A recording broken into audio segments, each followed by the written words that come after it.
बहुत बहुत स्वागत है दोस्तों आप सभी का। आज की इस वीडियो में डिस्कस करेंगे क्लास 12th हमारी और सब्जेक्ट है पॉलिटिकल साइंस। तो चैप्टर सेकंड है हमारा दो ध्रुवीयताकांत, इसी को हम डिस्कस कर रहे थे, तो ये उसी का पार्ट नंबर है थर्ड। चलिए शुरुआत करते हैं और देखते हैं आज हम इस वीडियो में क्या क्या पढ़ेंगे। तो सबसे पहले हम समझेंगे कि जब 1991 में ठीक है सोवियत संघ का विघटन हो गया, तो उसके बाद इसके जो गणराज्य थे उनमें किस किस तरीके का संघर्ष हमें देखने को मिला, तनाव देखने को मिला। देन देखेंगे शॉक थेरेपी के बारे में, और शॉक थेरेपी के जो परिणाम है जिसमें आर्थिक परिणाम, सामाजिक और राजनीतिक परिणाम आते हैं, इनको डिस्कस करेंगे। ठीक है, तो आपको पता है कि 1991 में यूएसएसआर जो था इसका क्या हो गया, विघटन हो गया, और यूएसएसआर 15 गणराज्यों से मिलकर बना था। तो जब ये विघटित हो गया तो इतने जो गणराज्य थे, जो देश थे, ये जब मतलब कि इनका जो संगठन वो तो खत्म हो गया, तो अब इसमें कौन कौन सा संघर्ष तनाव देखने को मिलेगा, इस टॉपिक को हम पहले समझेंगे। तो यहाँ पे देख सकते हैं, सबसे पहले हम बात करेंगे कि किस किस तरीके का तनाव देखने को मिला। तो सबसे पहले गृह युद्ध में देखने को मिला, बगावत जिसमें हिंसक अलगाववादी आंदोलन वगैरह आप कह सकते हैं, और बाहरी ताकतों की दखलंदाजी यानी कि शासन जो है उसको खत्म करना। ठीक है, तो ये तीन तरीके का जो संघर्ष है वो देखने को मिलेगा, गृह युद्ध, बगावत और बाहरी ताकत। तो सबसे पहले हम समझेंगे बगावत के बारे में, यानी कि अलगाववादी आंदोलन। तो हिंसक अलगाववादी आंदोलन ये कहाँ चले थे, तो ये दो प्रांतों में चले थे रूस के, जो कि थे चेचन्या और दागिस्तान। आपको पता है कि रूस जो है वो जब आप मैप में देखोगे तो चाइना के हल्का सा ऊपर है। ठीक है, तो एक सेकंड में यहाँ पे बना देता हूँ। मान लीजिए ये चाइना है, ठीक है, यहाँ नीचे बनाता हूँ, ये है चाइना और यहाँ ऊपर है ये रशिया। ठीक है, तो इसकी जो राजधानी है वो यहाँ पे है मॉस्को में। ठीक है, यहाँ पे आता है मॉस्को। तो अब क्या था कि मॉस्को के द्वारा यानी कि राजधानी के द्वारा ये जो अलगाववादी आंदोलन चल रहे थे, इसको निपटाने के लिए, इसको खत्म करने के लिए, विद्रोहियों को इस आंदोलन से हटाने के लिए उन्होंने क्या किया, इन पर बमबारी शुरू कर दी, और इन्होंने ऐसे तरीके अपनाए जो कि मानवाधिकारों का उल्लंघन करते थे। तो कह सकते हैं कि हिंसक अलगाववादी आंदोलन को निपटाने के लिए बमबारी भी की गई, मानवाधिकार उल्लंघन भी किए गए, लेकिन ये चलते रहे। ठीक है, पहला आपका ये पॉइंट क्लियर हुआ। दूसरा समझिए, दूसरा है गृह युद्ध। अब ये गृह युद्ध कैसे है, तो गृह युद्ध जो था वो मध्य एशिया में। मध्य एशिया कौन सा, मध्य एशिया वे देश जो यूएसएसआर के घेरे में शामिल थे उसकी बात होगी। तो यहाँ पे एक देश था तजाकिस्तान, या फिर कह सकते हैं तजिकिस्तान, इस तरीके से। तो यहाँ पर ये 10 वर्षों तक गृह युद्ध में ही भिड़ा रहा, यानी कि आपस में ही अपने अंदर ही इसका एक युद्ध चलता रहा 1991 से 2001 तक। वहीं एक प्रांत है जर्जिया, मतलब एक देश है जर्जिया, इसके दो प्रांत हैं जो कि स्वतंत्र रहना चाहते थे। तो वो दोनों प्रांतों के बीच में गृह युद्ध, जैसे मान लीजिए हमारा जो इंडिया है, अब इंडिया में हम मान सकते हैं, अभी हैदराबाद की हम बात कर लेते हैं। ठीक है, हैदराबाद से तेलंगाना अलग हुआ था अभी फिलहाल में कुछ साल पहले। तो हैदराबाद के अंदर ही जो तेलंगाना के लोग थे वो रहते थे। तो इसी तरीके से जर्जिया में दो प्रांत हैं, ठीक है, वो दो प्रांत भी इससे अलग होना चाहते हैं। तो ये गृह युद्ध की स्थिति भी वहां पे चल रही थी, लेकिन भारत में गृह युद्ध नहीं था, बस वो एक थोड़ा सा विरोध कह सकते हैं, लेकिन वहां पे तो गृह युद्ध चल रहा है एक तरीके से।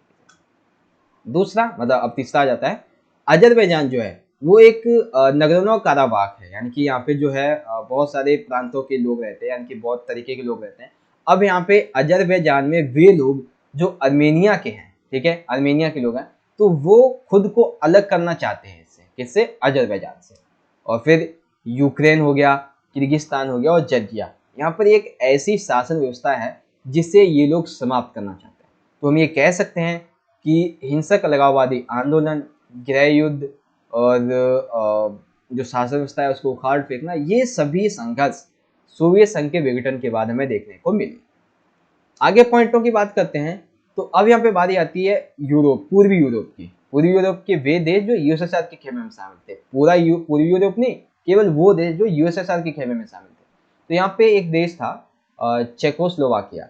हालांकि ये शांतिपूर्वक दो भागों में बट गया, एक था चेक और दूसरा था स्लोवाकिया, तो इसका कोई दिक्कत नहीं है। लेकिन यहाँ पे जो संघर्ष चला वो था एक बाल्कन क्षेत्र, जो कि कहाँ का था, यूगोस्लाविया का। अब यहाँ पे हुआ क्या, सन 1991 के बाद में यूगोस्लाविया जो था ये कई प्रांतों में टूट गया। यानी कि पहले तो बाल्कन क्षेत्र में जो था संघर्ष चल रहा था, इसी वजह से यूगोस्लाविया कई प्रांतों में टूटने लगा, क्योंकि आपको पता है कि जब एक कोई विरोध करता है तो उसी के संबंध में बहुत सारे विरोधी और आपस में जुड़ जाते हैं। तो वही हुआ इस बाल्कन क्षेत्र के साथ।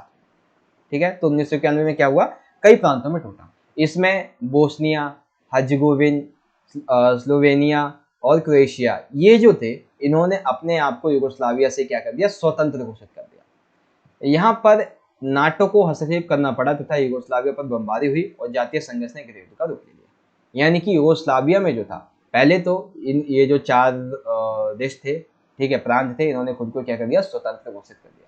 फिर नाटो ने देखा कि अगर ये इस तरीके से अगर ये अलग होता रहेगा तो ये छोटे छोटे भागों में बढ़ जाएगा। तो नाटो ने किया क्या, इसमें हस्तक्षेप किया और यूगोस्लाविया पे कर दी बमबारी।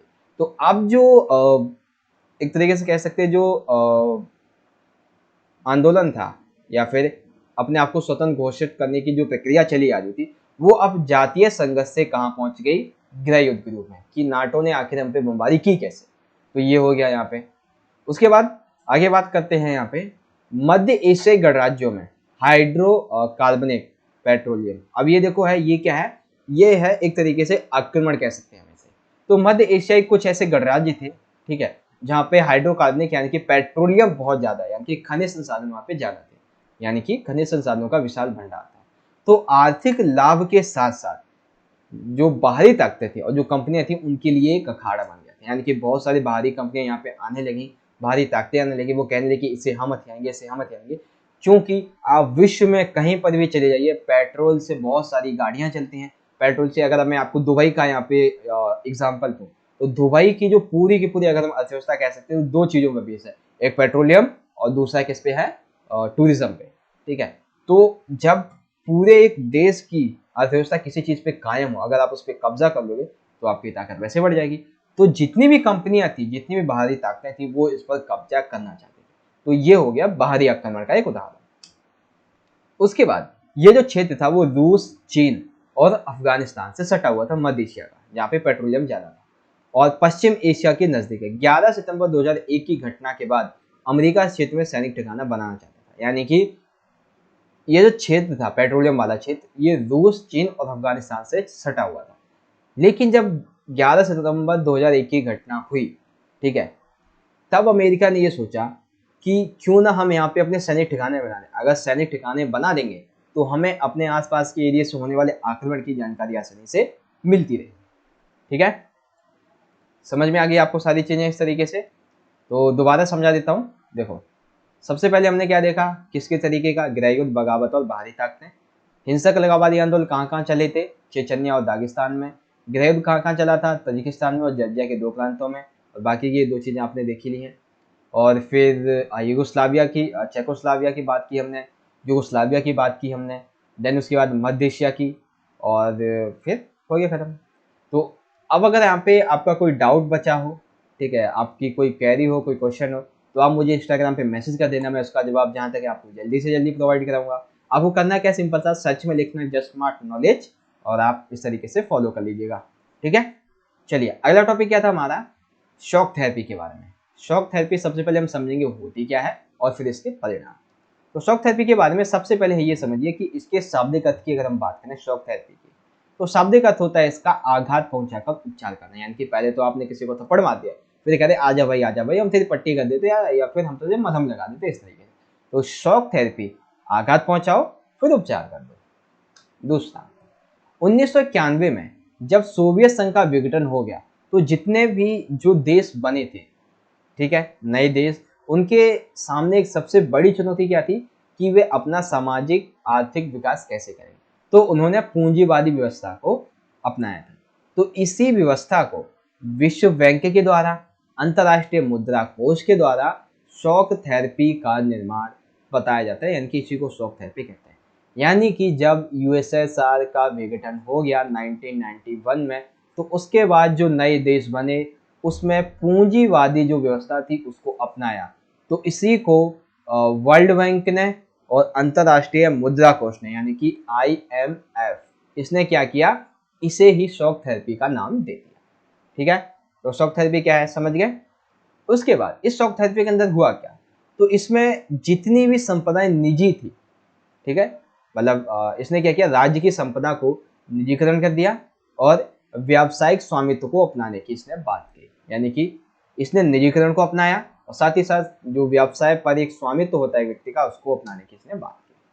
उसके बाद इसने सामूहिक फार्म को, यानी कि ऐसे फार्म जो सामूहिक थे उसको निजी फार्म में बदला और पूंजीवादी पद्धति को उसने अपनाना शुरू कर दिया। यानी कि शॉक थेरेपी पूंजीवादी व्यवस्था, निजीकरण, इस तरीके से ये सामने आई थी, और व्यवसायीकरण। फिर क्या हुआ कि इसने मुक्त व्यापार भी अपनाया। शॉक थेरेपी के द्वारा मुक्त व्यापार अपनाया गया, जिससे कि जितने भी देश थे जिसने इन्होंने इस शॉक थेरेपी को अपनाया था उन सभी का विकास आसानी से होने लगा था। देन आखिरी पॉइंट कि पूंजीवादी व्यवस्था को अपनाने के लिए वित्तीय खुलापन, यानी कि हमें अंतर्राष्ट्रीय स्तर पर अपने आप को वित्तीय खुलापन देना होगा।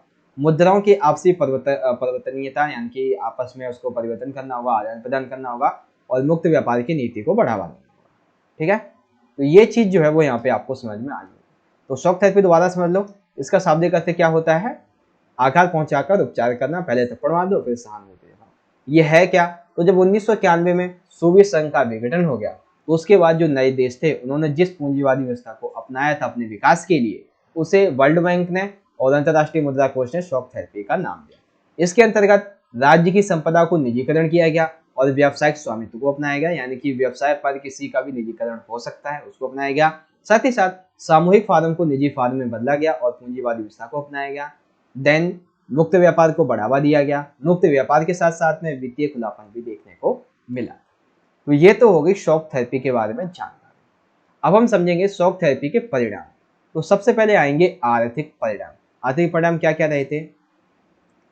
गराज सेल, ये बहुत इंपॉर्टेंट है, 2 मार्क्स में क्वेश्चन पूछा जाता है, गराज सेल क्या होता है। तो सोवियत संघ के विघटन के पश्चात जितने भी उद्योग थे उनको औने पौने दामों पे, औने पौने का मतलब क्या हो गया? मान लीजिए किसी उद्योग की कीमत अगर है 100 करोड़, ठीक है, कीमत अगर 100 करोड़ है तो उसे आपने मात्र 10 करोड़ में बेच दिया। ठीक है, तो औने पौने का मतलब जितना एक्चुअल प्राइस है उससे अगर आप कम बेचते हो तो वो कह देते हैं हम औने पौने दाम, यानी कि जितना है उससे कम में बेचना। ठीक है, और अंतरराष्ट्रीय स्तर पर जो कि पहली बार हुआ था इसीलिए इसे गराज सेल कहते हैं। अगला पॉइंट क्या है? विदेशी कर्जा। जब आपको पता है कि उद्योग बेचे जाने लगेंगे तो सिंपल सी बात है अर्थव्यवस्था पिछड़ जाएगी। तो अर्थव्यवस्था पिछड़ गई तो देशों के आर्थिक विकास के लिए कर्जा लेना पड़ा। ठीक है, आर्थिक परिणाम में क्या हुआ? हमें कर्जा भी लेना पड़ गया। जीडीपी में गिरावट आई। कैसे गिरावट आई जीडीपी में? जब उद्योग आप बेच दोगे, कर्जा लोगे तो जीडीपी में गिरावट वैसे ही आनी है। जैसे कि 1990 के दशक में सकल घरेलू उत्पाद जो था वो काफी नीचे चला गया। अगला पॉइंट यहाँ पे लिखेंगे सामूहिक कृषि से निजी कृषि की शुरुआत, जिसमें समाज विभिन्नता उत्पन्न हुई। यानी कि पहले क्या था कि सामूहिक कृषि चलती थी, लेकिन फिर एक पर्टिकुलर व्यक्ति की, यानी कि एक निजीकरण कर दिया गया कृषि का। तो जिनके पास कृषि भूमि थी वो तो और अमीर हो गए, अब जिनके पास भूमि नहीं थी वो और नीचे होते चले गए, वो और गरीब होते चले गए। ठीक है, तो ये शॉक थेरेपी के आर्थिक परिणाम यहाँ पे कंप्लीट हो गए। तो कौन कौन से परिणाम है आर्थिक में, दोबारा समझा देता हूँ आपको। सबसे पहला पॉइंट है गराज सेल का। ठीक है, उद्योगों को औने पौने दाम पर बेचना। विदेशी कर्जा लेना अपने देश के आर्थिक विकास के लिए। जीडीपी में गिरावट आई। और सबसे आखिरी में है कि सामूहिक कृषि से निजी कृषि की शुरुआत की, जिससे समाज में विभिन्नता उत्पन्न हुई। फिर आ जाता है सामाजिक परिणाम। तो शॉक थेरेपी के सामाजिक परिणाम क्या क्या हुए इसे समझिए। तो सबसे पहले माफिया वर्ग का उदय। तो समाज में ऐसे कई नए नए वर्गों का उदय हुआ जो कि गरीबों का घर छीने थे, उनका शोषण करते थे, बेसिकली उन्हें परेशान करते थे। ठीक है, तो ऐसे लोग भी समाज में उभर के आए जो गरीब लोगों का क्या करते थे? शोषण करते थे। अगला पॉइंट क्या है कि ऐसे लोग जो पढ़े लिखे थे, जिन्हें इस अन्याय के बारे में पता था, जो इन अत्याचारों को नहीं सह पाते थे, वो उस एरिया को छोड़ के चले जाते थे। लेकिन जो उनका विरोध करते थे तो वहां की सरकार उन्हें मौत के घाट उतार देती थी, यानी कि उन्हें मृत्युदंड दे दिया जाता था।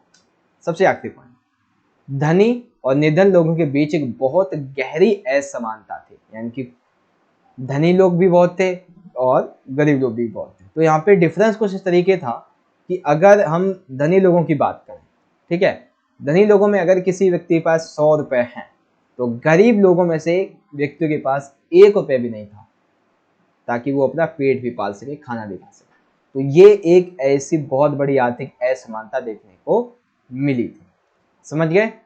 तो पहला पॉइंट क्या हुआ सामाजिक में? माफिया वर्ग का उदय जो कि गरीबों पर अत्याचार करते थे, उनका शोषण करते थे। जो लोग इन शोषण को सह सकते थे वो वहां पे रहे, जो नहीं सह सकते वो चले जाते थे, और जो विरोध करते थे उन्हें मार दिया जाता था। ठीक है, आर्थिक स्तर पर बहुत ज्यादा जो असमानता है वो देखी गई।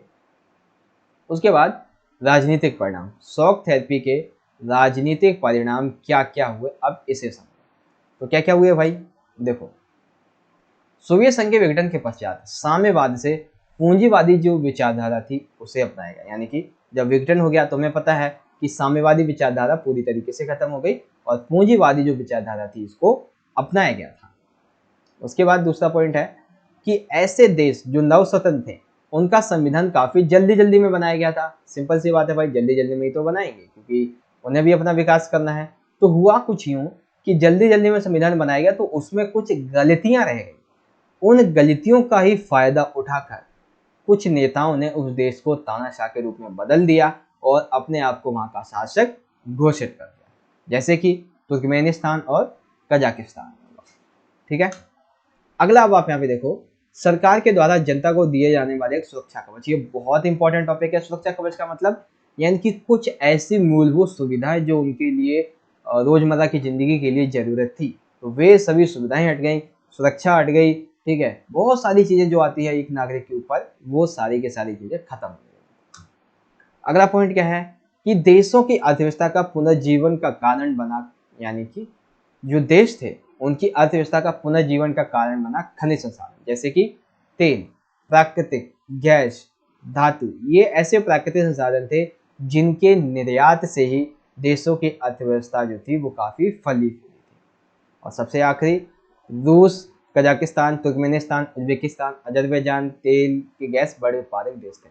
अब देखो यहाँ पे एक चीज मैं आपको समझा दूं कि ये जो दो पॉइंट अभी आपने देखे, पॉइंट नंबर 4 और पॉइंट नंबर 5, आप इसे चाहें तो जो आर्थिक परिणाम मैंने अभी आपको बताए थे, ठीक है, आर्थिक परिणाम उसमें भी लिख सकते हैं और चाहे तो इसमें भी लिख सकते हैं।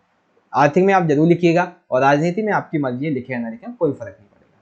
ठीक है, तो राजनीतिक परिणाम क्या थे, आई होप आपको समझ में आ गया होगा। इस तरीके से दोबारा समझा देता हूँ आपको। देखो हुआ यूं कि सोवियत संघ का विघटन हो गया, साम्यवाद से पूंजीवादी विचारधारा को अपनाया गया, साम्यवाद खत्म हो गया, पूंजीवाद को बढ़ावा मिला।